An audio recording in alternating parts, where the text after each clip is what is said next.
Kita mulai lagi di Hot Room. Di sesi terakhir ini kita mau nanyakan dua hal kepada setiap peserta. Yang pertama, menurut analisa Anda, yang realistis, yang bakal calon paling kuat jadi capres ini siapa? Dan bagaimana cara agar pemilu ini aman nantinya?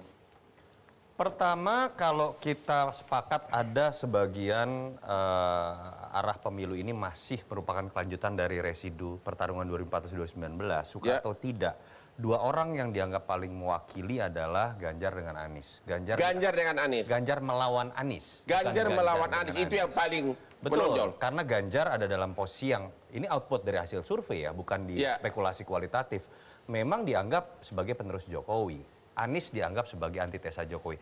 Pak Prabowo karena saking negarawannya kemudian memiliki problem identitas politik. Dua pemilu dia adalah orang yang mewakili simbol antitesa Jokowi. Sekarang dia menjadi bagian dari loyalis Jadi, Jokowi. itu merugikan bagi Jokowi. Yang menjelaskan bahwa kenapa kemudian suara Pak Prabowo turun, suara Anies yang naik. Begitu pula sebaliknya. Pendukung Prabowo pindah ke Anies. Betul, ada kecenderungan seperti itu. Nah, kalau Pak Prabowo maju, logikanya katakanlah ada Ganjar, Prabowo, dan Anies.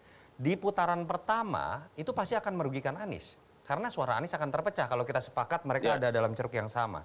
Tapi logikanya kalau Ganjar tidak berhasil memenangkan pertarungan di putaran pertama, putaran kedua ada potensi suara pemilih Prabowo lebih banyak mungkin yang ke Anies dibanding Ganjar. Tapi kita kemudian memastikan walaupun ini kelanjutan dari pertarungan sebelum, tapi ini harus menjadi pemilu yang lebih berkualitas. Artinya bagaimana caranya masuk ke pertanyaan kedua tadi.